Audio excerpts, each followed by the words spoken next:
ये कहानी है जंगल में रहने वाले एक ठग की दो बेटियों की, जो जंगल से गुजरने वाले मुसाफिरों को छल कपट से लूटकर उनका कत्ल कर देती। पर फिर एक दिन एक ऐसा मुसाफिर आया जिससे उन सब की जिंदगी बदल गई। एक गुस्सैल राजा ने अपने पुत्र के किसी दोष के कारण उसे देश निकाला दे दिया। राजकुमार ने दुखी मन से अपने गुजारे के लिए 4 लाल और कुछ स्वर्ण भी अपने साथ ले लिए और भरे हृदय से अपने पिता का महल छोड़ दिया। चलते चलते वो जब शहर से कुछ दूर पहुंचा तो उसे एक साधु का आश्रम दिखाई दिया। राजकुमार उस साधु को दंडवत प्रणाम करके एक तरफ बैठ गया। जब साधु ने उसकी मायूस शक्ल और देह पर कीमती वस्त्र देखे तो साधु ने उससे पूछा, बच्चा तुम कौन हो और यहाँ कैसे आए? राजकुमार बोला, महाराज मैं राजा चंद्रगुप्त का पुत्र महेंद्रगुप्त हूँ। मुझे मेरे पिता ने देश निकाला दे दिया है, इसीलिए मैं परदेश जा रहा हूँ। रास्ते में आपका आश्रम दिखाई दिया तो मेरे मन में आया कि आपके भी दर्शन करता चलूं। साधु ने महेंद्रगुप्त की बात सुनकर कहा, वत्स तुम नेक इंसान हो और परदेश जा रहे हो, इसलिए मैं तुम्हें 4 बातें बताता हूँ। तुम उन बातों पर अमल करना। परदेश में ये बातें तुम्हारे अवश्य ही काम आएंगी। पहली यह कि परदेश में एक से भले 2 होते हैं। दूसरी यह कि परदेश में दूसरे के हाथ का बना खाना मत खाना, अगर खाना भी पड़े तो पहले किसी जानवर को खिला देना। तीसरी बात यह कि परदेश में किसी दूसरे की बिछाई हुई चारपाई पर मत सोना, अगर सोना भी हो तो पहले बिस्तर को अच्छी तरह झाड़ लेना। चौथी बात यह कि यदि कहीं शत्रुओं के फंदे में फंस जाओ तो जहां तक हो सके नरमी और ज्ञान की बातें सुनाकर अपना उद्देश्य प्राप्त करना। साधु ने कहा, मेरी ये 4 बातें हमेशा याद रखना। साधु की बातें सुन साधु को प्रणाम कर राजकुमार परदेश चल पड़ा। जब चलते चलते बहुत दिन बीत गए तो वह एक जंगल में पहुंचा। वहां उसने देखा कि एक चील एक कछुए के बच्चे को लेकर उड़ी जा रही है। संयोगवश बच्चा उस चील के पंजे से निकलकर गिर गया। महेंद्रगुप्त ने कछुए के तड़पते हुए बच्चे को देखा तो उसे बड़ी दया आई। उसने मन में सोचा कि इस बच्चे को पालना चाहिए। इस बच्चे को पालने से 2 बातें होंगी। पहली तो यह कि इस बच्चे के प्राण बच जाएंगे और दूसरी यह कि साधु द्वारा कही गई पहली बात भी पूरी हो जाएगी कि सफर में एक से भले 2 होते हैं और इससे बातें करते हुए दिन भी आसानी से बीतेंगे। यह सब सोचकर महेंद्रगुप्त ने बच्चे को अपने साथ ले लिया।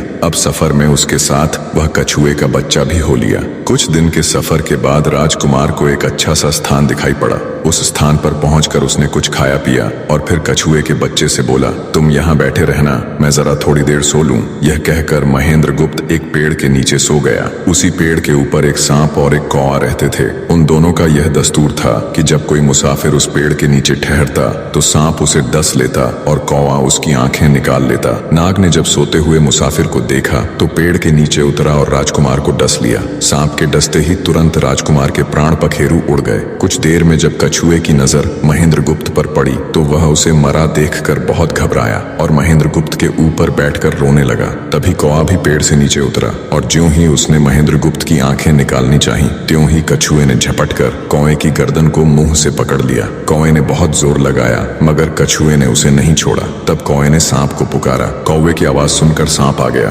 उसने बड़े जोर से कछुए की पीठ पर डंक मारा परंतु कछुए ने अपना मुंह भीतर कर लिया। सांप ने कई बार कछुए की पीठ पर डंक मारा किंतु हर बार कछुआ अपना मुंह अंदर कर लेता। जब सांप का कछुए पर बस नहीं चला तो उसने कछुए से प्रार्थना की कि तुम मेरे मित्र को छोड़ दो। यह सुनकर कछुआ बोला, नहीं, तूने मेरे मित्र को डसा है, अब मैं भी तेरे मित्र की जान लूंगा। तू मेरे मित्र को छोड़ दे तो मैं तेरे मित्र को जीवित कर दूंगा। यह कहकर सांप ने काटी हुई जगह पर मुंह रखकर महेंद्रगुप्त के शरीर से विष खींच लिया और बोला, अब तो मेरे मित्र को छोड़ दे। कछुए ने जब राजकुमार को देखा कि उसे थोड़ा होश आ रहा है और उसका जहर उतर रहा है तो उसने कौवे को छोड़ दिया। जब महेंद्रगुप्त को होश आया तब कछुए ने उसे सांप के डसने का सारा हाल सुनाया। कछुए की बात सुनकर तुरंत महेंद्रगुप्त के मन में साधु की बताई पहली बात खटकी। सोचा, साधु की एक बात तो काम आई कि एक से भले 2 होते हैं। मन ही मन उसने साधु को धन्यवाद दिया और आगे बढ़ चला। चलते चलते कुछ दिनों के बाद जब वे समुद्र के किनारे जा पहुंचे तब कछुए के बच्चे ने कहा, मित्र मेरा देश आ गया है, यदि तुम कहो तो मैं अपने माता पिता से मिलाऊं। उनसे बिछड़े बहुत दिन हो गए हैं, वे बहुत दुखी होंगे। महेंद्रगुप्त ने उसे जाने की आज्ञा दे दी और स्वयं रात को वहीं समुद्र के किनारे उस जंगल में ठहर गया। जिस जंगल में राजकुमार ठहरा हुआ था उसी जंगल में वहां से कुछ दूर ही एक ठग का परिवार रहता था। ठग के 2 लड़कियां और 4 बेटे थे। उसकी बड़ी बेटी ज्योतिष विद्या जानती थी। जब भी कोई राहगीर, कोई यात्री उस जंगल से गुजरता और उसके पास कुछ कीमती होता तो ठग की बड़ी बेटी अपनी विद्या से जान लेती थी। आज फिर से उसे बहुत दिनों बाद बहुत से खजाने की महक आई। उसने अपने पिता से कहा, ऐसा प्रतीत होता है कि इस जंगल में एक पथिक आया हुआ है। उस पथिक के पास 4 लाल हैं। यदि तुम लोग उस पथिक को यहाँ ले आओ तो उससे लाल लेना मेरा काम है। यदि वे लाल हमको मिल जाएं तो हम जन्म भर के लिए निहाल हो जाएंगे, परंतु उस पथिक को मारना मत, उसे जीवित ही पकड़ लाओ। ठग अपने बेटों के साथ तुरंत उसकी तलाश में निकल पड़ा। वे थोड़ी ही दूर चले होंगे कि उन्होंने देखा एक आदमी एक पेड़ के नीचे सो रहा है। उसे देखकर उन्होंने सोचा कि यह वही पथिक हो सकता है जिसके पास लाल है। वे उसे पकड़कर ले गए और अपनी बड़ी बेटी के हवाले करके बोले, इससे लाल निकलवाना अब तेरा काम है। ठग की बड़ी बेटी ने पूरे आश्वासन के साथ कहा, तुम लोग चिंता मत करो, मैं इससे लाल निकलवा लूंगी।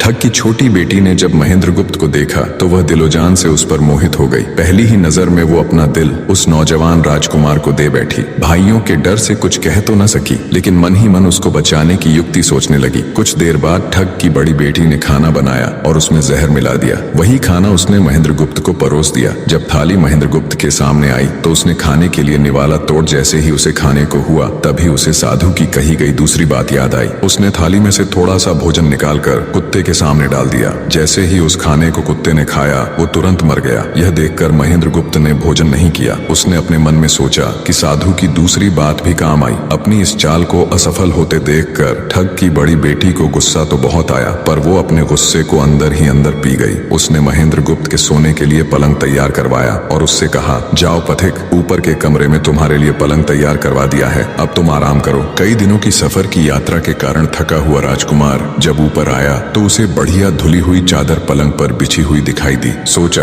जो हुआ सो हुआ, कई दिनों के बाद चैन की नींद तो सोने को मिलेगी। वो जैसी ही पलंग पर बैठने को हुआ तो उसे साधु की तीसरी बात याद आई कि परदेश में हमेशा बिस्तर को झाड़कर सोना। जैसे ही उसने बिस्तर को झाड़ा तो उसके होश उड़ गए। वो बिस्तर एक कच्चे सूत से तैयार किया गया था जिसके नीचे आग का कुआं था। महेंद्रगुप्त ने देखा कुएं के अंदर बड़े बड़े आग के अंगार धधक रहे हैं। सोचा साधु की तीसरी बात भी काम आई। उसने एक बार फिर मन ही मन साधु का धन्यवाद किया और पास पड़ी एक टूटी हुई चारपाई पर लेट गया। थोड़ी देर पहले जो राजकुमार चैन की नींद लेने की सोच रहा था, अब नींद उसकी आंखों से कोसों दूर थी। अब तो उसे अपनी जान के लाले पड़े थे। सोचने लगा आज की रात बचना बहुत कठिन है। तभी ठग की छोटी बेटी मौका पाकर आई और कहने लगी, हे प्रिय, मैं तुम पर दिलोजान से न्यौछावर हूँ, परंतु आज की रात मेरे वश में कुछ नहीं है। आज की रात मेरी बड़ी बहन की बारी है। जिस तरह भी हो सके बस आज की रात मेरी बहन से अपने प्राण बचा लो, कल मेरी बारी है। हे स्वामी, मैं तुम्हारी दासी हूँ, मैं तुम्हें साफ बचा लूंगी। इतना कहकर ठग की छोटी बेटी चली गई। जब सब लोग खाना खा चुके तो ठग की बड़ी बेटी ऊपर बने कमरे में चली। सोचा अब तक तो पथिक जलकर राख बन चुका होगा, पर जैसे ही वो कमरे के अंदर आई और देखा कि पथिक तो बिल्कुल सही सलामत टूटी हुई चारपाई पर लेटा हुआ है तो उसके क्रोध की कोई सीमा न रही। तुरंत उसने कटार निकाली और क्रोध से बोली, हे पथिक, या तो अपने चारों लाल मुझे अभी के अभी दे दे, वरना मैं तुझको मार डालूंगी। उसी समय महेंद्रगुप्त को साधु की चौथी बात याद आई कि कहीं शत्रुओं के फंदे में फंस जाओ तो जहां तक हो सके नरमी और ज्ञान की बातें सुनाकर अपना उद्देश्य प्राप्त करना। उसने सोचा कि आज रात बचना मुश्किल है, पर साधु की चौथी बात भी आजमानी चाहिए। महेंद्रगुप्त ने यह सब सोचकर लड़की से कहा, मेरे पास लाल नहीं है, यदि तू मुझको मारेगी तो वैसे ही पछताएगी जैसे बंजारा अपने कुत्ते को मारकर पछताया था। लड़की गुस्से में बोली, कौन बंजारा और कौन सा कुत्ता, क्या बक रहे हो तुम? तब राजकुमार बोला, तुम नहीं जानती तो सुनो लड़की, एक बंजारा था जिसने एक कुत्ता पाल रखा था। वो कुत्ता बहुत समझदार था जिसे बंजारा अपनी औलाद से भी ज्यादा प्यार करता था। एक समय ऐसा आया कि एक कातक नाम की भयंकर बीमारी के चलते बंजारे का सारा परिवार उस बीमारी की भेंट चढ़ गया और बंजारे की करोड़ों की संपत्ति भी बिक गई। दुखी बंजारा अपने कुत्ते को लेकर आगरा में एक साहूकार के पास जाता है और साहूकार को 10,000 के बदले अपना कुत्ता गिरवी रखने को बोलता है। उस समय 10,000 एक बहुत बड़ी रकम होती थी। पहले तो बनिए ने बंजारे को मना कर दिया, पर फिर कुछ सोचकर उसने बंजारे को 10,000 रुपए दे दिए। कुछ ही समय बीता था कि एक रात सेठ के घर डाकू घुस गए। बंजारे का कुत्ता सब हरकत देख रहा था। सोचा भौंकूंगा तो परिवार के सब लोग उठ जाएंगे और ये डाकू उनका भी कत्ल कर देंगे। वो चुपचाप बस उनको देखता रहा। जब डाकू सेठ के घर चोरी किए हुए धन को लेकर चल पड़े तो कुत्ता चुपचाप उनके पीछे पीछे हो लिया। सेठ के पास इतना धन था कि डाकू उसे निकाल तो लाए, पर अब उनसे वो लेकर चला भी नहीं जा रहा था। दिन भी निकलने के करीब हो चला था। डाकुओं ने सोच विचार कर उस धन को एक तालाब के अंदर छिपा दिया। सोचा बाद में आराम से निकाल ले जाएंगे। कुत्ता डाकुओं की सब करामात देख चुपचाप वापस घर चला गया। सुबह हुई तो सेठ के घर कोहराम मच गया। पता चला कि चोर सारा धन निकाल ले गए। सेठ का रो रो कर बुरा हाल था। आसपास के लोग उसे दिलासा दे रहे थे।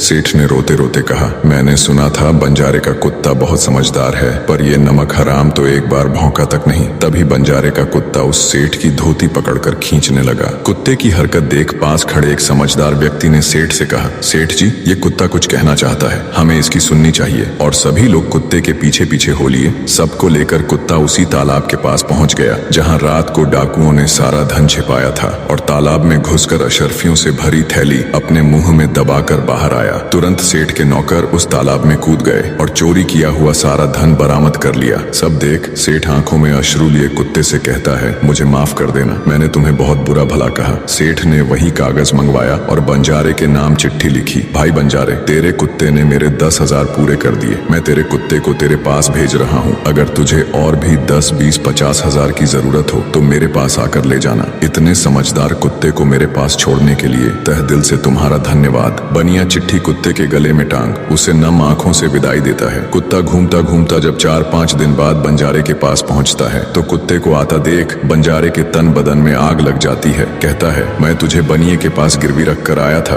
और तू वहां से भाग आया। तूने मेरी बेइज्जती करवा दी। गुस्से में अंधा हुआ बंजारा तुरंत पिस्तौल निकाल कुत्ते को गोली मार देता है और सिर पकड़कर वहीं बैठ जाता है। कुछ देर बाद जब उसकी नजर कुत्ते के गले में टंगी हुई पर्ची पर पड़ी तब बंजारा वो पर्ची निकाल उसे पढ़ता है। पर्ची पढ़ते ही बंजारा फट पड़ता है। वो दहाड़े मार मार खून के आंसू रोता है। पर अब भला क्या हो सकता था। बंजारे की कहानी सुना महेंद्र गुप्त ठग की बेटी से कहता है, एक और कहानी सुनो लड़की। एक राजा के पास एक बहुत समझदार पढ़ाया हुआ तोता था। वह बड़ा चतुर था। एक दिन राजा तोते को अपने साथ गंगा स्नान को ले गया और उसको घाट पर बैठाकर स्वयं स्नान करने लगा। तभी तोते की नजर अमर फल पर पड़ी जो पास ही नदी में बहता हुआ आगे बढ़ा जा रहा था। वह उसको नदी से बाहर निकाल लाया और राजा के आने पर उसको वह अमर फल देता हुआ बोला, महाराज, यह अमर फल है, इसे खा लीजिए। राजा ने कहा, मैं अकेला अमर फल खाकर क्या करूंगा, अपने बाग में लगा दूंगा। जब इसमें फल लगेंगे तब सब कुटुंबियों को खिला कर अमर कर दूंगा। गंगा स्नान से लौटकर राजा ने वह फल माली को देकर कहा, इस फल को बाग में लगा दो। थोड़े ही दिनों में पेड़ फल फूल गया, उसमें फल लगने लगे। एक दिन एक फल पककर पेड़ से गिरा तो उसे सांप ने सूंघ लिया जिससे वह जहरीला हो गया। अनजान माली वह अमर फल लेकर राजा के पास आया। राजा फल को देखकर बहुत खुश हुआ और कुछ सोचकर वो फल पहले कुत्ते को खाने को दिया। क्योंकि राजा बड़ा नीतिवादी और विचारवान था, वह जानता था कि बिना सोचे समझे किसी भी वस्तु को खाना ठीक नहीं होता। राजा ने ज्यों ही वह फल कुत्ते को खिलाया, कुत्ता मर गया। यह देखकर राजा ने क्रोधित होकर अपने तोते से कहा, बेईमान तोते, तू हमें जहर देकर मारना चाहता था। यह कहकर राजा ने क्रोध में आकर तोते को मार डाला और माली से कहा, इस पेड़ के चारों ओर घेरा डाल दो जिससे कोई इसका फल न खा सके। एक दिन उसी शहर में एक सास बहू में भीषण लड़ाई हुई। बुढ़िया घर से निकलकर कहने लगी, आज मैं राजा के बाग में जाकर जहर वाला फल खा लूंगी। ये कहकर वह बाग में आई और जैसे ही उसने फल तोड़कर खाया तो वह 16 वर्ष की युवती बन गई। जब राजा को यह समाचार मिला तो उसे सारा माजरा समझते देर न लगी। राजा को बड़ा दुख हुआ। वह कहने लगा, वास्तव में यह अमर फल ही है, मैंने व्यर्थ ही इतने समझदार तोते को मार डाला। इतनी दास्तान कहते कहते सवेरा हो गया। तब ठग की बेटी ने महेंद्र गुप्त से कहा, आज तो तूने मुझे बातों में लगाकर अपनी जान बचा ली, परंतु आज रात मेरी छोटी बहन की बारी है, वो तुझे हरगिज जीवित न छोड़ेगी। जब ठग की छोटी बेटी को पता चला कि महेंद्र गुप्त जिंदा और बिल्कुल सही सलामत है तो उसकी खुशी का ठिकाना न रहा। अपनी बहन को दिखाने के लिए ऊपरी मन से बोली, तुम निश्चित रहो बहन, मैं आज इससे लाल लिए बगैर छोड़ने वाली नहीं हूँ। दिन बीता और रात हुई तब ठग की छोटी बेटी महेंद्र गुप्त के पास गई और बोली, भगवान का शुक्र है जो तुमने चालाकी से अपनी जान बचा ली। महेंद्र गुप्त बोला, तुम सब ऐसा क्यों करते हो? तब ठग की छोटी बेटी बोली, हमारी तो यही रीति है कि मेरे भाई और बाप मुसाफिरों को पकड़ कर लाते हैं और हम बहनें अपनी चालाकी से उनसे माल हथिया कर उन्हें मार डालती हैं। फिर वह बोली, पर तुम चिंता मत करो, अब मेरी बारी है और मैं तो दिलो जान से तुम्हारी दासी हूँ, तुम्हें जैसा समझ पड़े वैसा ही करो। यह सुनकर महेंद्र गुप्त बोला, प्रिय, तुम भी मुझे देखते ही पसंद आ गई थी। दिल करता है कि हर पल तुम्हारे पास ही रहूं। तुम अपनी बड़ी बहन की तरह नहीं हो, तुम एक नेक दिल औरत हो, तुमसे मेरा कुछ भी छिपा हुआ नहीं है। उसकी बात सुनकर ठग की बेटी ने कहा, तुम कहते हो कि मुझसे कुछ भी छिपा नहीं है, तो फिर वे लाल कहाँ हैं? महेंद्र गुप्त ने कहा, वो चारों लाल मेरी जांघ में है, अगर तुम निकालना चाहो तो निकाल लो। राजकुमार की बात सुन ठग की छोटी बेटी बोली, प्यारे, वो लाल तुम्हें ही मुबारक हो। मैं तो तुम्हारी दासी हूँ, तुम्हारे दर्शनों की प्यासी हूँ, मुझे तुम्हारे सिवाय और कुछ नहीं चाहिए। ये सुन महेंद्र गुप्त बोला, जो कुछ तुमने कहा है वह तो सब ठीक है, लेकिन ये प्यार और प्रेम की बातें सब धरी रह जाएंगी जब हमारे शरीर में प्राण ही नहीं रहेंगे, क्योंकि जब तुम्हारे बाप और भाइयों को इसका पता लगेगा तो हम दोनों की खैर नहीं। तब ठग की बेटी बोली, तुम चिंता मत करो, मेरे पास इसका भी उपाय है। आज रात को सबके सोने के बाद हम यहाँ से भाग चलेंगे और कहीं बहुत दूर रहेंगे जहाँ कभी मेरे भाई और बाप पहुँच न सके। महेंद्र गुप्त बोला, पर यह सब होगा कैसे? बोली, यहाँ से निकलने का एक ही उपाय है, मेरे पिता के पास पास 2 ऊँटनियां हैं। उनमें से एक तो दिन भर में 60 कोस चलती है और दूसरी दिन भर में 100 कोस चलती है। तुम उनमें से बड़ी वाली को खोल लाना, तब तक मैं हम दोनों के लिए कुछ धन बांध कर रख लूंगी। जब आधी रात हुई तब महेंद्र गुप्त ऊँटनी को खोलने चला गया। महेंद्र गुप्त ऊँटनी ले तो आया, मगर जल्दबाजी के कारण वह बड़ी के स्थान पर छोटी को ले आया। ठग की बेटी बहुत सा माल लेकर ऊँटनी पर बैठ गई और दोनों चल दिए। ऊँटनी जब चलते चलते 60 कोस पहुंची तो जंगल में रुककर खड़ी हो गई। बीच जंगल में ऊँटनी को खड़ी देखकर महेंद्र गुप्त और ठग की बेटी के होश उड़ गए। ठग की बेटी बोली, अनर्थ हो गया, तुम रात के अंधेरे में बड़ी ऊँटनी की जगह छोटी को ले आए। मेरे पिता और भाई आते ही होंगे, वो हमें नहीं छोड़ेंगे। इधर जब सवेरा हुआ तो ठग ने देखा कि उसकी बेटी और मुसाफिर दोनों गायब हैं। उसने सोचा कि निसंदेह वह बदमाश मेरी बेटी को भगा ले गया है। तबेले में जाकर देखा तो पाया कि छोटी ऊँटनी गायब है और बड़ी वहीं है। सोचा ज्यादा दूर नहीं गए होंगे और ऊँटनी पर सवार होकर उसने उसे तेजी से दौड़ा दिया। थोड़ी ही देर में जंगल में उस स्थान पर जा पहुंचा जहां महेंद्र गुप्त और उसकी बेटी ठहरे थे। महेंद्र गुप्त ने जब उसको आते देखा तो बहुत घबराया और कहने लगा,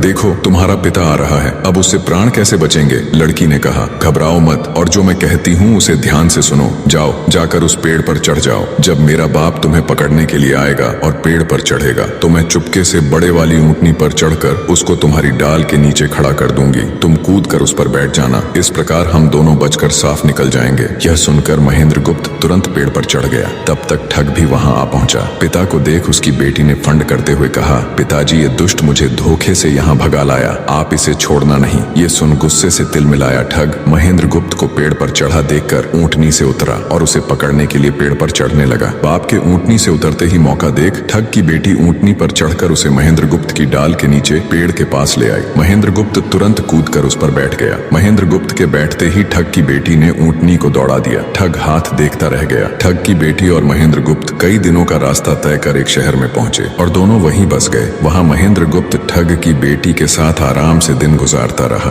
और जब उसके देश निकाले की अवधि पूरी हो गई तब वह उसको लेकर अपने राज्य चला गया और उसके साथ शादी कर हंसता खेलता जीवन व्यतीत किया।